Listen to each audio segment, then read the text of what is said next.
In tonight's deep dive, the Trump administration will pay an offshore energy company more than $1 billion to abandon construction on new wind turbines. Germany energy firm RWE says it has agreed to a $1.2 billion settlement halting U.S. wind projects off the coasts of New York, California, and Louisiana. Trump administration has spent roughly $4 billion on settlements in total, with the Department of the Interior reimbursing developers to cancel leases in exchange for fossil fuel investments. So to dig a little deeper on this, I want to bring in Timothy Fox. He's a managing director of ClearView Energy Partners, a DC-based energy research firm. Timothy, thank you so much for your time today. And look, President Trump has claimed that windmills cause cancer, that they kill birds and whales, and that they destroy property value. So I'm curious, is that ultimately what led to this settlement? Absolutely. So President Trump has been a fervent and frequent opponent of offshore wind. And so it's not surprising to those of us who've been watching that his opposition to the industry is playing out with policies that are meant to not only constrain offshore wind moving forward, but actually try to undo some of the accomplishments made by the Biden administration. Well, and Timothy, how are the states like New York and California that are losing access to these offshore wind projects reacting right now? Well, they're not happy. And so far, they're acting with both press statements and judicial proceedings. There's already one lawsuit underway challenging the first such announcement that was announced back in March. There are notices of intent to sue concerning 3 others, and we expect more lawsuits to follow. But we also expect the Interior Department under the Trump administration to continue to pursue these settlements and try to undo more of the leases that were finalized during the Biden administration.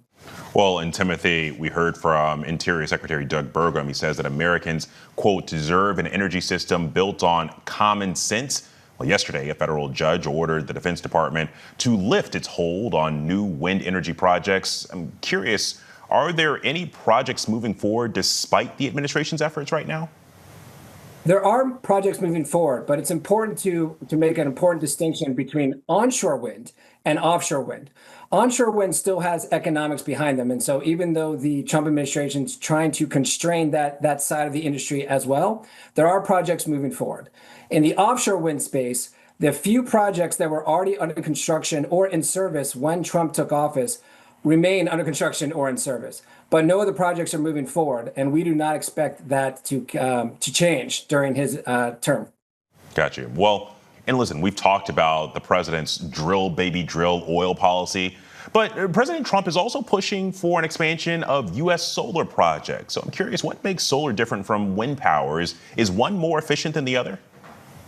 Well, President Trump argues that renewables, because they're intermittent, can be against his energy dominance agenda, that because they're intermittent, they actually can create a net negative on the grid because they may be pushing out conventional resources. We've seen him oppose both wind and solar, but we've seen him oppose wind more. It may be because solar and solar attached with batteries, co-located together, are the dominant resource that are on the interconnection queues. So if you want to get more capacity on the grid, you need to recognize that the current line for projects to get on the grid is dominated by solar and batteries connected together. Well, and listen, for a lot of viewers, I'll be saying, $4 billion here in total that are paid to make these wind projects go away. And also there's a recognition that a lot of these projects take years to develop. So, how quickly could the administration pivot towards solar or oil and gas? Is it something that is actually going to, have a nice long runway here, or is it something that's fairly nimble? It can be nimble. Solar, as I mentioned, solar and batteries can be deployed quickly. But what we're seeing is a strong push by the federal government towards nuclear power. Now, nuclear power has some bipartisan support, and we're seeing an increasingly favorable policy environment for nuclear power over the last couple of years, both at the federal and state level. Democrats like it because it's carbon-free when it's generating, and Republicans tend to like it because it is a conventional baseload fuel.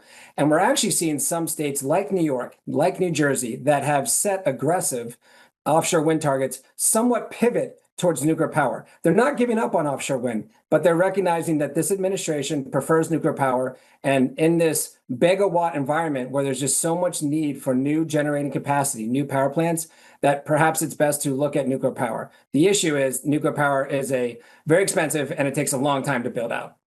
Very interesting. All right, Timothy Fox for us. Hey, thank you so much for your context today. Thank you.